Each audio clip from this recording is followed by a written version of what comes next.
Welcome back to the Degenerates podcast. It is my lovely host Junie and I here today. No one else. Yes, hello. The other ones are being functional members of society. Only for us, they have Re- decided to forsaken us. yeah, recording this at 2 in the morning because we've been putting off doing another episode for a while. It was fun. The time together was fun. The Not so time together much, was fun. The not so movie in much our question choice. today. Uh, Uh, who took Riley Brennan? That's the question Junie and I are both asking, and are going to hear in our nightmares for the next 3 weeks. Uh, yeah, we're gonna hear that question echoed into our brain cells for a while. uh, Uh, so the movie in question that we watched for this was Shelby Oaks, Indeed was. which was a 2024 horror film that I think only got like an American release in 2025, or like got an actual release, a theater release in 2025. Um, It was. Go ahead. You're good, but I wanted to specifically hit on the director really quickly because, uh, for someone that has such highly acclaimed things in his IMDb, such as Star Wars: A New Hope, Back to the Future, and The Princess Bride, making this is about the equivalent of an anal fissure. If I'm being honest with you, uh, I don't really know how you go from A New Hope, Back to the Future, and The Princess Bride, and then you're like, fuck it, let's make I. I. Shelby Oaks. Okay. Hold on. I want you to. Okay. To preface, the director didn't work on those movies. He just likes those movies. I am now seeing this for Yeah. for some fucking reason. You thought the director's name is Chris I Stuckman. was like, This how the dude has to be fuck? like in his 40s or something, maybe at like maybe 41, 42. I think. But like, yeah, he's 37 years old. He would not have been around for half of those In movies. my brain, I knew that, and I knew that he was not 60 years old, but I was like, how the fuck did he He work on just. these things? He worked on all, but no, IMDb is just like, yeah, let me just tell you what he likes. But fuck this guy. Yeah. Fuck this guy in particular even more. The He has a the picture with Ian McGregor. actual the actual stuff that he pretty much worked on was like he made looks like he made just a bunch of different shorts like over the last couple of years. Like everything's like Indiana Jones and the Jewel of the Forest. It's literally a short. There's a TV special that's about himself. He has a TV series about him. He has multiple TV series about himself and a podcast about himself. Um, Um Hopefully we hear a podcast about his fucking memoriam. Sorry, continue. damn. Uh, It's 2 a.m. and I have to watch this director sack of shit for fucking an hour and a half. I I feel like okay. Here's so for those that this movie got hyped up a lot in like a lot of like horror movie theaters and stuff. Like if you were watching if you were watching anything that was a horror movie at the time, like around October or like any couple months before October of last year, you probably saw an advert for this movie, Shelby Oaks, and were like, "Oh, this looks neat. Maybe I'll give it a try." Or even like saw YouTube ads about it. I saw it first through a YouTube ad and was like, "Okay, this looks like it could be good." Um, I genuinely feel like this movie it had like some great potential at the start You did because sell it it to me. yeah, I thought it would be cool. And then I thought the documentary approach at the start was kind of cool. And I then think they everything at the beginning was a solid start. I will give it to yeah, them there. I feel like I do remember a point not far into the movie where I got up on my seat and I was like, I'm actually interested in this story. I'm actually yeah. interested. I'm excited to see where this goes. And then that was throwing like a baby out of a window whenever the rest of the movie continued, unfortunately. But before we get into any spoilers and shit like that, do you have any other precursors you want to drop? Um I mean, I'm trying to think like what else I could add to this. The plot of the movie is kind of like the question we asked at the start: what happened to Riley Brennan? Who Because took Riley Brennan? The yeah, thing who that's gonna be, took yeah. Riley Brennan? The movie follows, or at least starts with like talking about a girl named Riley Brennan who disappeared along with her friend group that was part of a like paranormal investigation team called the Paranormal Paranoids. Stupid fucking name. Uh, Bad fucking. it's hey I say look, that while we're the I degenerates, but like this is like where we had like a discussion at the start of it too, because like the intro video for all of the members of this team is like very 2007 2009 coded, where it's just like the most almost like borderline edgy cringe stuff, but like it made sense. It wasn't offensive to see. It was I just was not mad like a about it. It throwback. was I think that they did the time period well. If Yeah, I'm giving them credit for that for sure. yeah, And I think we're at the point we're talking about spoilers. So spoiler warning. It's a little bit of spoilers. Not much yet, but we're gonna get into spoilers. Um, yeah, I do feel like they did that time period really well. I felt like it kind of encapsulated it really well. I'll give them some points for that. I thought it yeah. was filmed really well at the beginning. Uh, it just kind of It was because the first I want to say like what 15-20 minutes of the movie is shot like not quite found footage, but like over the it's a shoulder documentary camera or no? mockumentary type of thing, Yeah, and it's good. I think it had some weight to it because it have how they do it, because like it's like cold opening screen. They're like talking about how the character Riley Brennan pretty much disappeared without a trace along with the rest of her team, and there's just like her sitting on a bed recording a message to assumedly her older sister that we get introduced to. yeah. Yeah, her older sister Mia. By the Yes, way, should we mention the names of like the cast, because I feel like there. I don't think they were any There's. people that I recognize. Actually, Keith David was in this movie. I was gonna say the only person that I recognized was Keith David, and he is such a minor fucking role. It Uh, is such a shame. which is kind of crazy. I don't really get it. Why they would. I mean, I'm not gonna say shit. I do think that the majority of the characters were fine. Yeah, I don't think that it's a bad thing to employ lesser known actors. Um, Camille Sullivan, who's in Shorzy. Okay, that makes sense. What else we got here? We got Michael Beach. Anything else that he was in? That Aquaman. And what is this show that I'm seeing? It's one of the nine. I think it's like one of the 911 shows. what is it, Is like Reno 911 or I don't something? think it's Reno 911. I think it's just called. It's maybe it's SWAT. It might be SWAT. He was Yeah, it in looks like SWAT. Saw 10, Law and Order. Yeah, I mean They don't they're like they're not like A-list actors or anything, but like they're no. not like unknown people they just picked up off the street and paid $500 for the role. Yeah, no, I'm not upset about it. It is what it is. Yeah, It's fine. They did their job. yeah, I feel like the script is the thing that failed them more so than their acting or anything of that sort. yeah. No, the actors, I do want to say, I will say that too. I think the cast did a fantastic job. I just think that for so much of this movie, it feels like the script was just written very poorly. Yeah, agree. Then we have Sarah Dunn, who is Where the Crawdads Sing, a popular movie. I feel like What? Where the Crawdads Sing. She played in that, and I feel like that's a semi-popular movie. I've never heard of that. I've definitely watched it before, but I also have a wife, so Oh, okay, that makes sense. it's I forget. Yeah, I don't know if it's a she, popular thing or not, but she was in Renfield, I think, as like maybe like a minor role. interesting. Okay. All right. Now that we've done glazed the actors and gave them Yeah, give them their flowers a little bit before we shit down their throats. yeah, Um, yeah, yeah. yeah. I mean, basically, we're in the mockumentary. We're enjoying that. We're getting some exposition.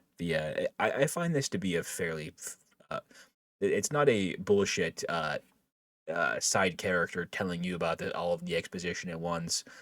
It is the main character giving you exposition in a format that makes sense. I do like that. Yeah, Um, I feel like all of the things that we're going into right now are making sense. Like we mentioned with the paranoid, the fucking paranormal paranoids, which hurts my fucking brain to say. But I feel like their YouTube videos did have the time period right. Um, yeah, you want to get into Riley herself? We're doing. Uh, I mean, yeah, because like it's basically like after the this really interesting intro video of Riley recording to her sister, and hearing like loud noises outside the room, and of course being a horror movie, she has to investigate, and then the movie kind of or the video cuts off there. It's all now Mia talking to a film crew about what Riley was like, Correct. and like basically talking. Oh, Riley was very outgoing, quick learning. She did this thing where she liked to draw her dreams and also her batshit insane nightmares too. She did do that. She's kind of a good Yeah. drawer. She drew well. Oh yeah, yeah. Which this does actually like lead into some questions I will have later. Now that I'm like reading my notes about it. Um. Saying things. Yeah. Then they talk about the notes or the group the group that they ended up forming, the paranormal paranoids. Um, the thing that like stood out to most people was that they talked about how every episode that they would film would always have paranormal stuff happening, and Riley would always just be the one to charge headfirst into whatever was going on. Which that's a traditional horror movie idea. Oh, there's like loud banging on the wall. Let's go investigate. There's totally not a demon there. Is some crackhead type shit. I cannot lie. It Mm-hmm. does make me want to bang my head against the wall. Yeah. Riley has a bunch of nightmares. Uh, we do later on learn that Riley's nightmares are different. Different, say.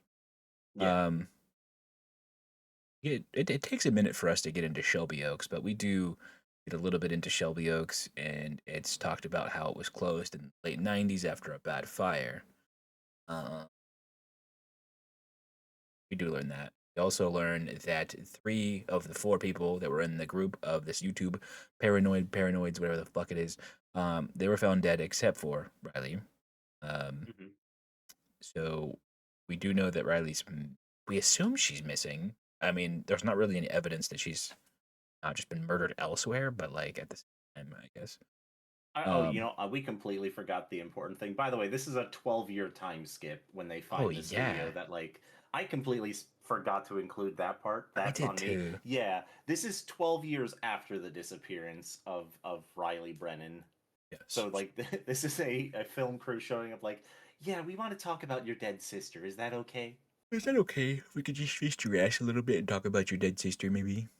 Sick. Yeah. Um, yeah. So that happens. We're doing some investigation.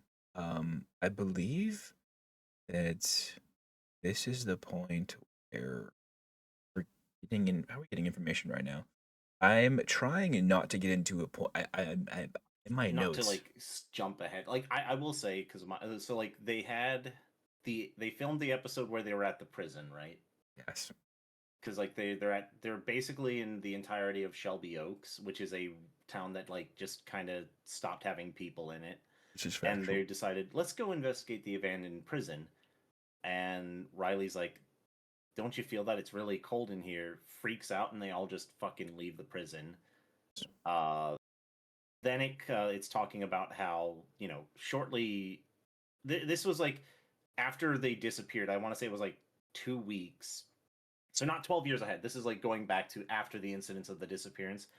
A couple like shortly after they disappeared, they ended up finding all three of the friends of Riley dead in a cabin.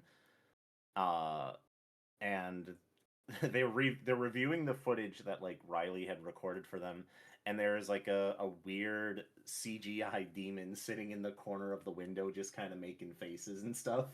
Yeah, there is a little bit too much CGI in this shit. It's fucky. It's not like The, it's not egregious by any means, but no, like there are definitely things they could have just fucking done something stupid to make the scene work and not use you CGI. could But have put someone in there in like a weird like get up yeah, to do this. so I believe we're at the point where we're talking to Keith David, correct? We're talking to No, him. because not quite yet, because after this is still like the weird documentary start. Yep. Because immediately after they talk about that, then the fat guy shows up at the house. Okay, so the fat guy is first. Okay, so I have that in Yeah, my yeah. notes. Okay.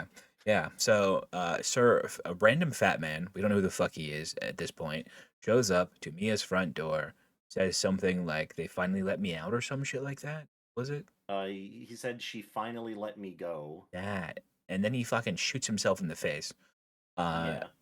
kills himself, and he has a tape in his hand, the other hand that isn't holding the gun, that he just fucking turned himself into a red wall paint of Mia's house with.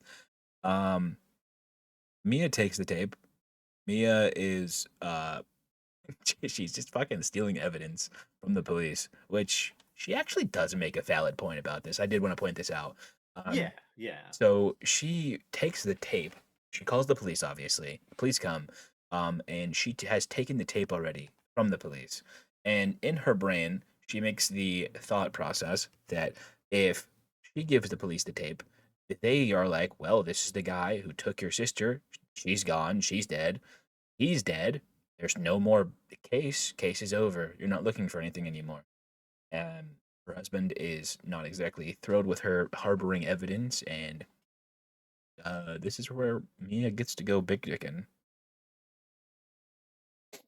She's Yeah. Because this actually was first also. first Go ahead. in her house. She's watching the tapes. Yeah. She's watching the tapes. With wanted to point this out as well. Mia is watching the fucking tapes that this man left for her in his hand. Uh, Covered in fucking blood. She Yep. watched a man shoot himself in the head 2 feet in front of her, covered in blood, and it has gone from day to night, and her face is still covered in blood. She's just walking around the house in her PJs, face covered in blood. Walks past her husband. Oh, she's like, "Hi, honey, how's it going? We What's can't wash up, our bro? face. What the fuck? Did we get tattooed with the fucking blood? I don't. All right, you can take it from here. There you go. No, yeah, yeah. This is important because, like Tyro said, like she has spent at least a good couple hours. Blood of this dude on her face has not washed it off. No, But this is also like because after immediately, after he shoots himself, the perspective of the movie shifts from like this documentary to now it's just a regular Hollywood film, I did like that. and I I liked part of it, but that was also when it started just going immediately downhill. Did I see Mike Flanagan whenever we switched over? Uh, maybe. I'm fairly certain that whenever we switched over to the new style, we got a title card saying directed by Mike Flanagan, which I would be surprised. I was I feel like I kind of missed it, but at the same time, let me look up the IMDb. You can keep doing what you're doing. I'll go back to it. Yeah, yeah. Let me know because now I'm actually curious if that's the case. But immediately, like, there's the shift from now it's no longer this mockumentary documentary type of thing. Now it's in a traditional Hollywood movie style, and it kind of feels weird. She's watching the tape that was in the dead guy's hand, still got blood on herself, and it shows from the perspective of one of the other friends that had a camera on him at the time when they went into Shelby Oaks to investigate. And they're like, "Oh yeah, this is a complete ghost town. There's no one out here." They go into one of the cabins, and it's the middle of day, and they see a fat guy walk up onto the porch and is just kind of like staring at them through the window before he just disappears, and they don't see him for a bit. Which was like, okay, that's kind of weird. I would definitely get the fuck out of there immediately if I saw a fat man appear and disappear like that.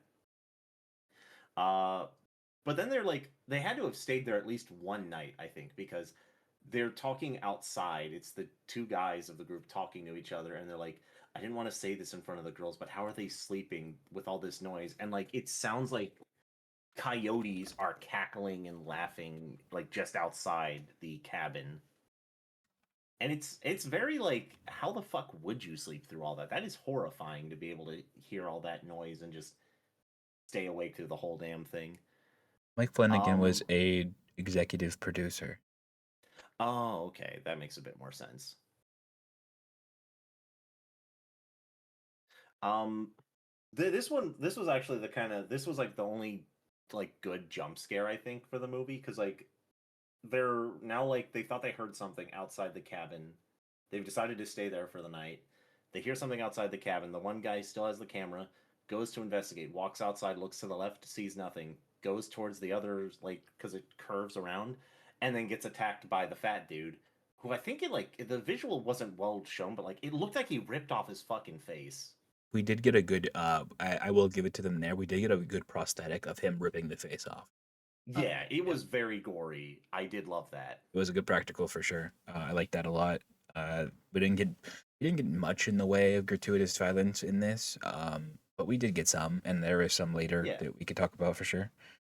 Um, and now the fat guy has picked up the camera and is walking around the Recording house. his He ended up, crimes. yeah, he's Weird as recording his fuck. crimes basically. It's Ends like, hey up mom, watch me. killing. Yeah, hey mom, watch this.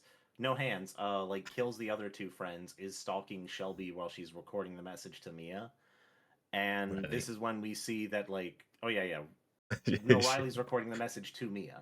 Yes, you said Shelby's recording Yeah. the message. Well, dude, I'm, I, It's okay. 2 a.m. In my Continue. defense, none of the fucking promotional material for this movie ever said that Shelby Oaks wasn't like the name of the character. I'm They pretty did not. sure. So I was like very on set with like the whole, okay, yeah, character named Shelby Oaks. That makes sense to me. Ooh, yeah, I know. Oh, it's great. And then we see him chase her, grab her, and then the camera kind of like drops and shows that, oh, what's that? It's the fat guy that shot himself at their house. Yes, So, this would be like, okay, this happened 12 years ago. What happened to Riley? correct. We are looking for that. I believe we also got like an image of him on the initial camera feed. Whenever Yeah. Riley was recording, we saw like a man that was in the camera feed, but we couldn't actually see who it was. But yeah, now that footage is actually showing, we do know it's him, obviously. Um, yeah. So where are we at right now? Yeah, vid. Uh, they have, what's it? Mia and Robert was the husband's name, I think. Yes, Robert. 'Cause I Yeah. explicitly said, Robert, you're pissing me off. Yes, I recall. So they're getting into a little scuffle because Robert's like, you're now holding information, like you're withholding evidence from the police. And then she's like, you have to see the video yourself. It's important you see this. Yeah. And forces her husband to watch uh, Riley's friends get killed and Riley potentially kidnapped. Like, hey, you want to watch Columbine with me real quick, Do actually? you want to watch a snuff film?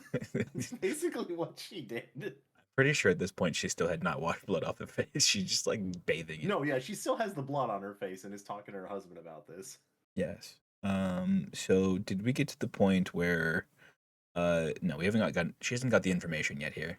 She hasn't got mucho information yet, but she is trying No, to not quite yet. explain what she saw whenever she was younger. She does confess to her husband that she, whenever she was younger, went into Riley's room and tried to stay with her one night because her night terrors were so bad that she wanted her to sleep well. She did, but she ended up seeing something in the window and confirming that it was something real.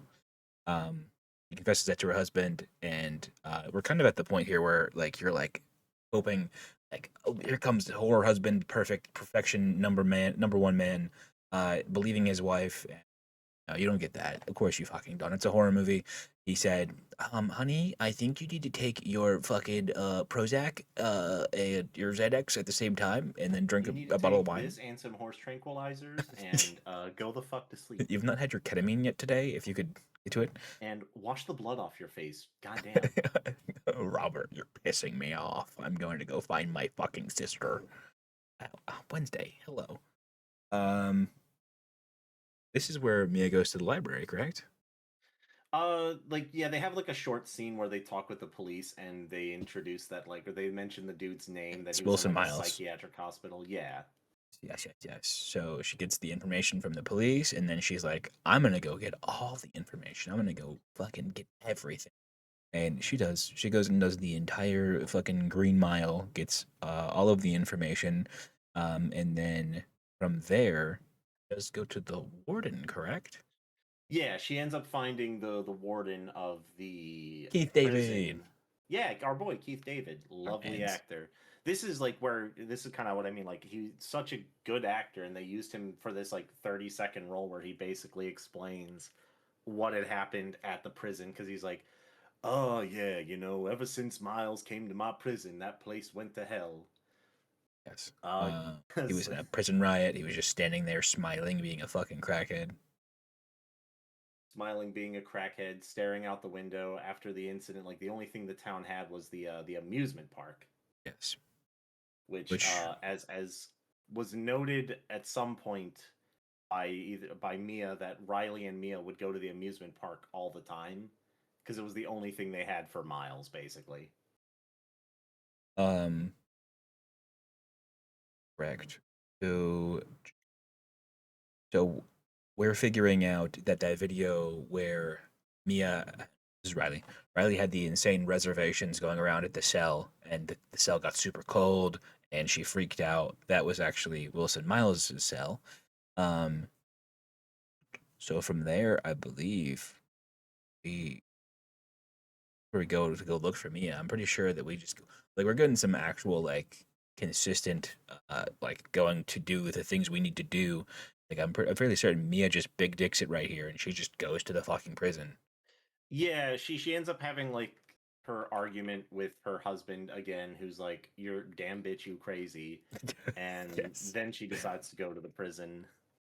Uh, Something to that effect. I feel like this scene as well. It was like a weird like 3D render or something where she's pulling up in her truck to the Yeah, burned down. Uh, it's like some sort of CGI. It's not like they used an actual set of like a burnt out prison. They just kind of. even like in front of everything, it looked like almost like in a way Beetlejuice esque, if that makes sense. I don't know. Uh, I'm going to say yes to make you feel better. Well, thanks. Great. I appreciate your gaslighting. You're um, welcome. You're welcome. yes. So Mia goes and she's strolling around the cell, and obviously we're going to get some sort of interaction here. She gets to Wilson Miles' cell, and we get a hellhound inside of the cell. Uh, which have we done any of the demonology stuff here yet? I believe we have.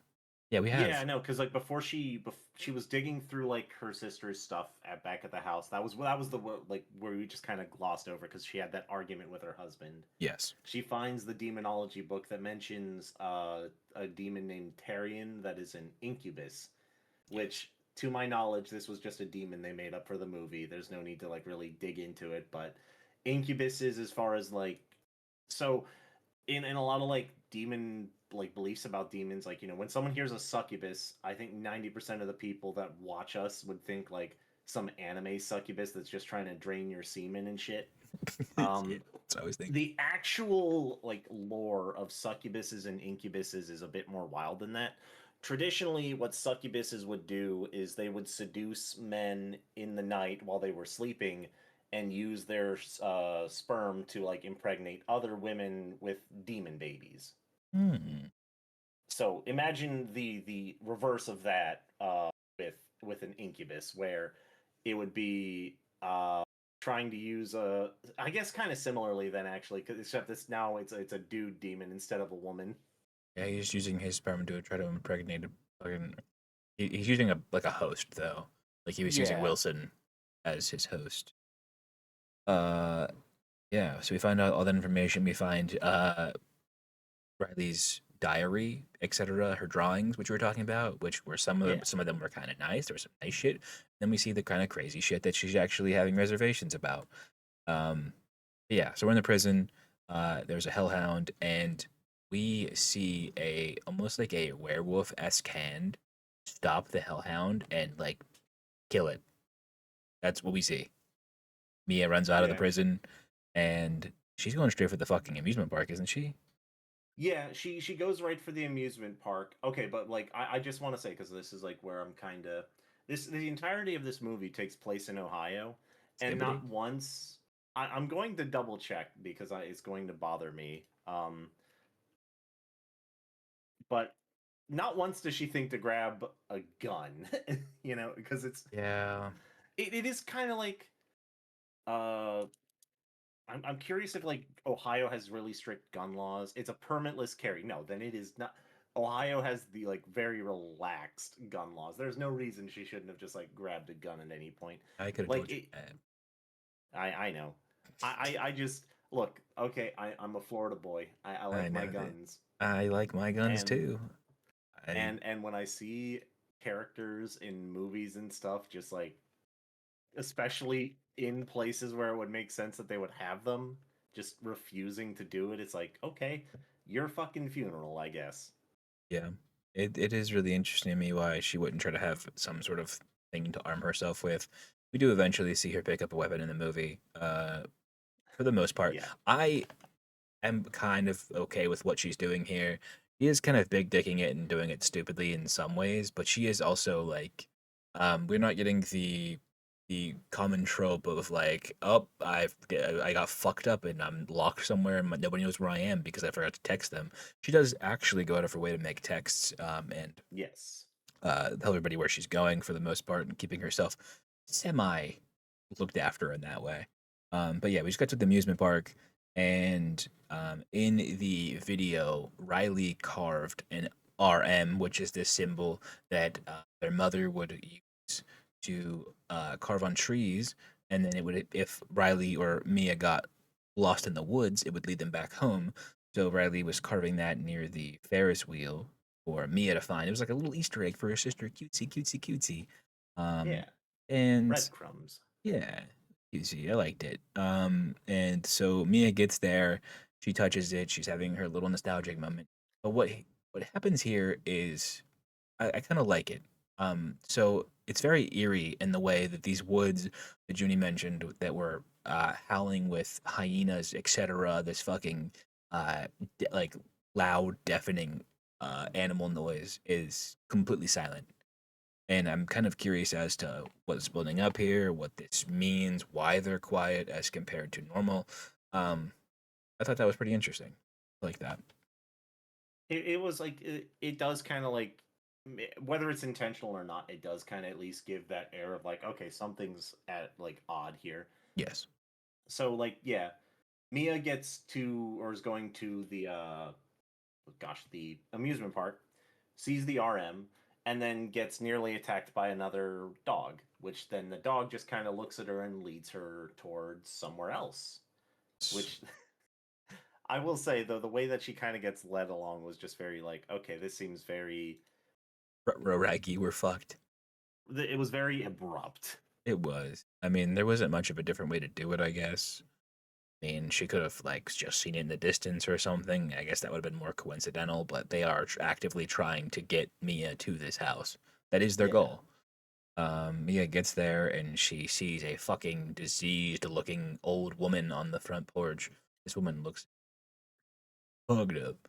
Uh, she invites her in very kindly. She asks her about if she's hungry, etc., if she'd like a snack. And this house is looking decrepit. There's mold on the walls. The food looks like it's been there for years. Um, the the house we're in is the house that we experienced in the video, correct? No, I think this one was a different location. Different one. I could be wrong because they don't like. Okay, the reason why I think it's not the case is because the cabin in question where they found the three dead friends and stuff was the the cabin where the videos were recorded, Yes. and that would have been like a crime scene. You would not have seen the mom living here. Sorry, not the mom. Mild spoiler, I guess. Then the old woman living here, if that were the case. That was like 12 years ago. Would they have put a crime scene? I'm not sure. I'm honestly not in 100% certain. It Either was way, just they're in a fucking cabin in the woods. Hey, haha, horror yeah, reference. haha. Uh, Yeah, they're now in like a completely different cabin in the woods where this old woman is, and she's like, "Ah, would you like a biscuit, dearie?" And she leads her into the other room and is like, "Ah, do you have kids? No? Would you still want one if you could get one? Hmm? What's mhm. stopping you?" And basically tries to like butter her up to say, "Hey, guess what? You want like demon dick or some I'm gonna shit." get demon dick. Ooh, that sounds good. Yeah, we're looking through. So she says, "I would like that snack after all." And Mia does pick up a knife here, which intelligent Yeah. finally. And then she goes to scroll a photo book, and in the photo book, we're seeing Riley. Riley is in a fucking photo book with Wilson, Miles Wilson, yes, Miles Wilson, Yeah. and we are seeing all of these horrible things where he has, seemingly against her will, SA'd her, got her pregnant, she's miscarried, or we assume miscarried, probably not an abortion, but most likely miscarried over and over and over and over again. There is a bunch of buried babies, but we are trying to get Riley. And Mia then threatens the woman to tell her where the fuck Riley is right this second, and the woman obliges. She pulls a rug, opens up a hatch under the rug, and starts walking down a cavernous, like underground tunnel hallway. And we actually get to Riley. As Caesar, Riley's in shock. Mia is opening up the gate, trying to get her out, um, get out of the tunnel, and we're getting chased.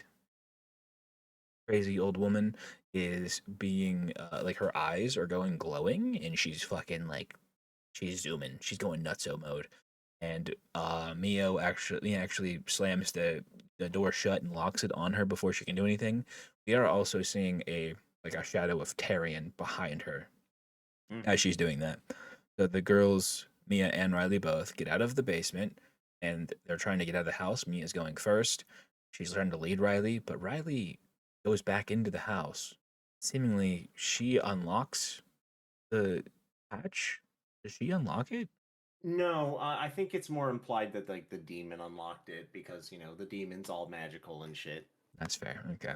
I was wondering if she like ran by and unlocked it because like I was wondering if there was some like weird Stockholm syndrome shit at first, but no, that makes sense.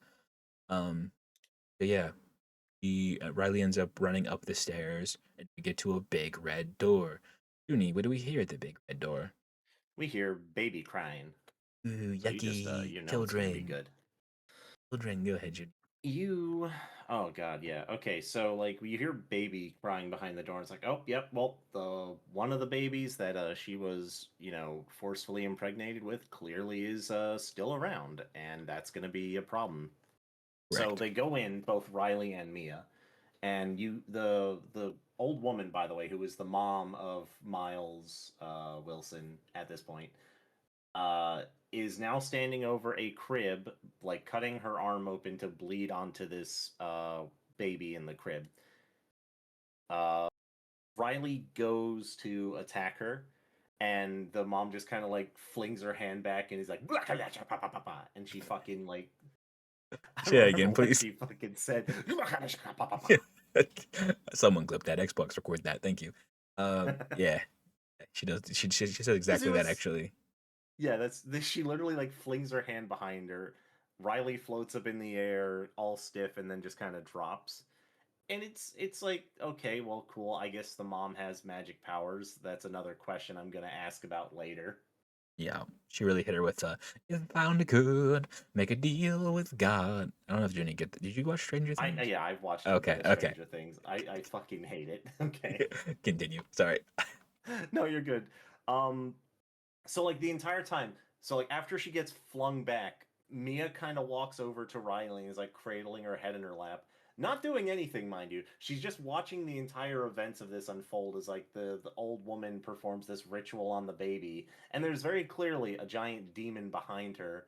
The old woman, like after nearly bleeding out all over the baby, falls over and is like, huh, huh, looks over at Mia, and then just like the light fades from her eyes and she's dead. This is true. She does, So, however, there is an RM carved into the back of the wall that she falls near.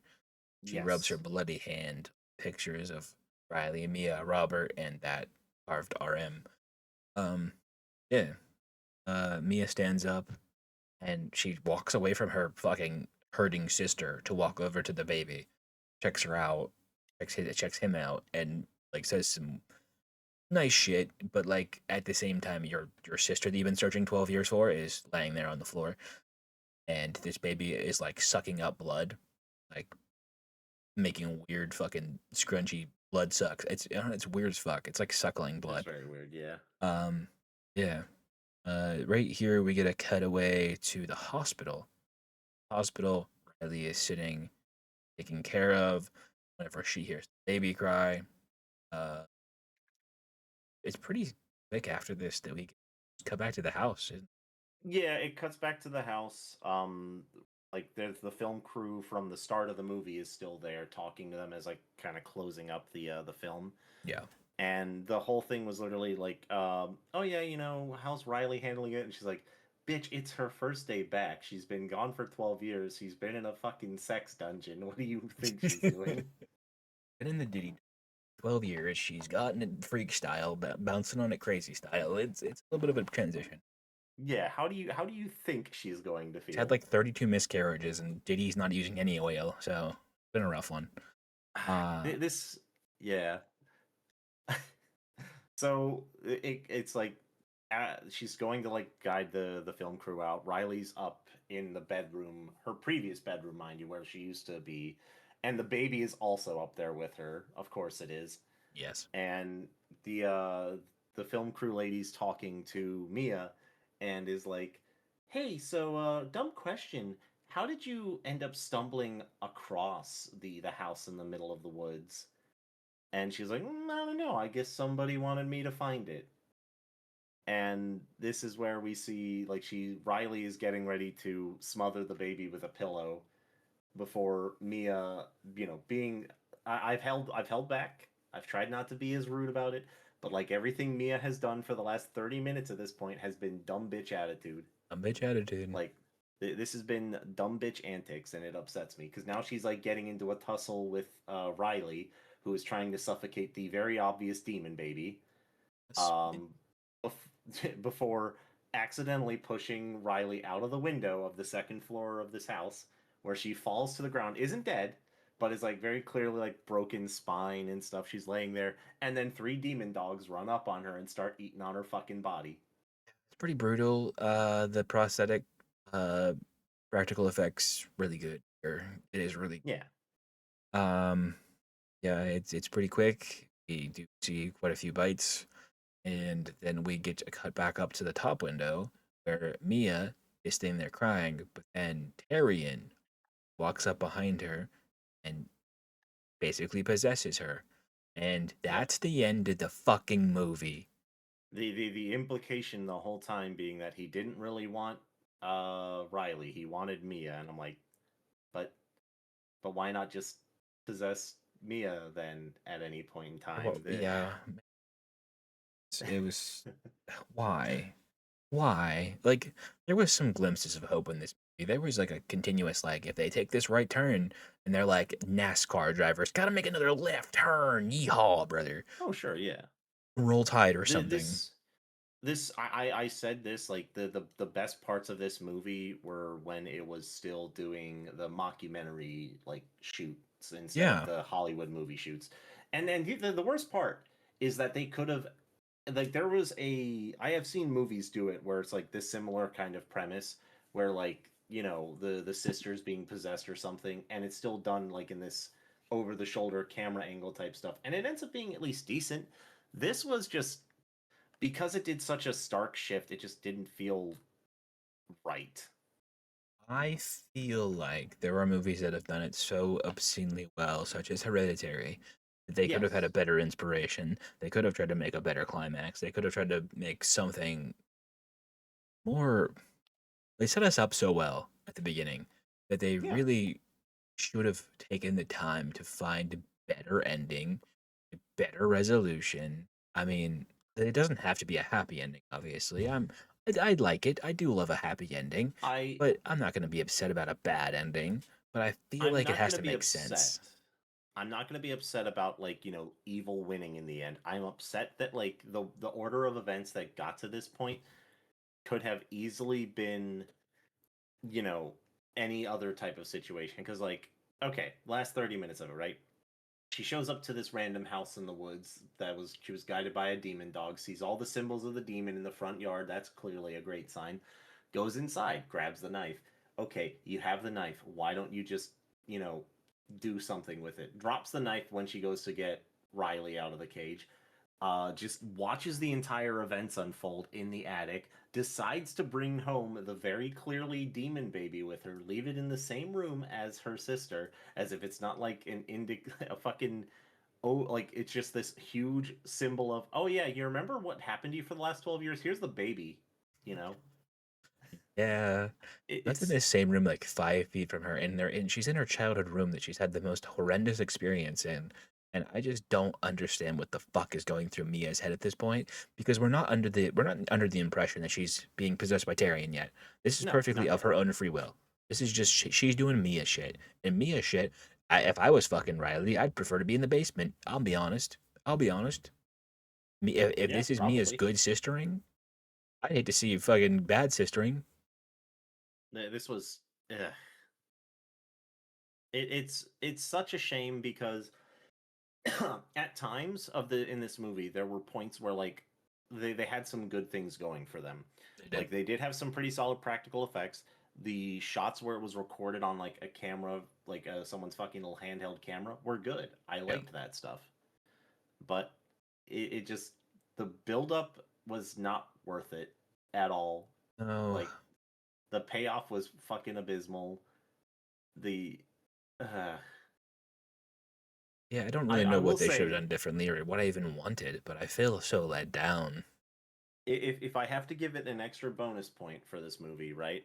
It was all the times where Mia was basically, telling Robert to fuck off because he didn't want to listen to her, and she was clearly right. But I then did she ends like up at the doing end. dumb.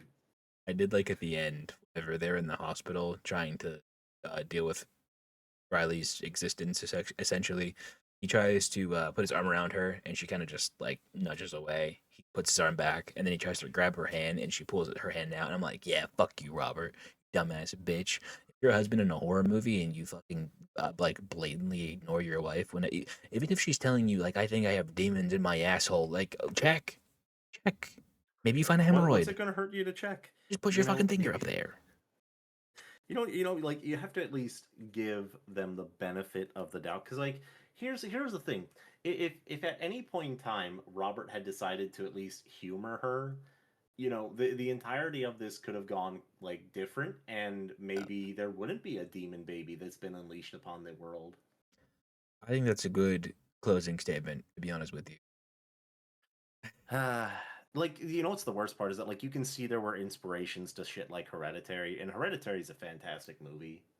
Yeah, This just felt like someone was like, I can do Hereditary at home on my cheap budget that I got, and I can do it better. it's And they forgot they're not Ari Aster. yeah, it's like Timu fucking Hereditary, but they were like, you know what? People love found footage. We can do some good found footage. We don't need any And that's exposition. that's the shame. Like found footage is great. I fucking love found footage. Yeah, Make that the whole fucking medium of your movie though. yeah. I honestly, I didn't even mind switching from the mockumentary to the actual like the No, movie, but like, okay, it was a keep the pace, complete downhill keep afterwards. keep the fucking style. I mean, like, I don't even mind just following Mia or whatever, but like at the same time, it just there was just not enough plot to this movie, and the plot that we did get was underwhelming. Very I much would so. give it like a 3 out of 10 if I'm being honest. I would give it 3.5 at best. It just did not have, a good payout. Yeah, not a movie I'd recommend. I mean, if I would say that if I was to recommend this to someone, it would be in the way that if I'm trying like baby's first horror movie, but like Yeah, steps up. So like you have your little sister watch Goosebumps, then you graduate to what's a like the like Good Boy. Go from yeah. Goosebumps to Good Boy to maybe you're like, oh, I want to try some practical gore, and I want to have a like a little bit of no, not really jump scares, no really anxiety, but like a little bit practical gore. Go straight here, give that a shot. Shelby Oaks, if you want that. But I mean, I mean, yeah, if you're just working your way up to Hereditary or something of the sort, or something truly fantastic like Nightmare on Elm Street, a Friday the 13th, uh, all the greats. I mean, yeah, I mean, it's the only way I could really recommend it is if you're trying in if work you're your just way up. giving it like the benefit of the doubt and want to just try it to like introduce people to horror, Yeah, absolutely. Any closing words, I think Ginny? watch a different movie, guys. Watch Just a different movie. Yeah, unless you're trying to get your little fucking cousin or some shit into horror, and you're on like the third you step. know what you do if you have a little cousin that's wanting to get into horror because they're like, I watched Goosebumps on TV, or I watched Are You Afraid of the Dark, or whatever, the Nickelodeon stuff was. Just show them The Descent. Nothing bad can ever come from showing a child The Descent.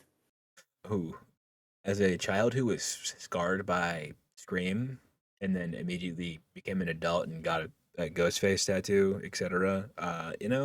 What's the worst that can happen? They just have some nightmares. I had nightmares, and look at me, I turned out wildly autistic and no, that's it. Never mind. Goodbye. Thanks for We'll just watching. stop there. Yeah. This has been this has been the Degenerates podcast and the lovely Junie boy. Thank you for having me. We love you. Goodbye.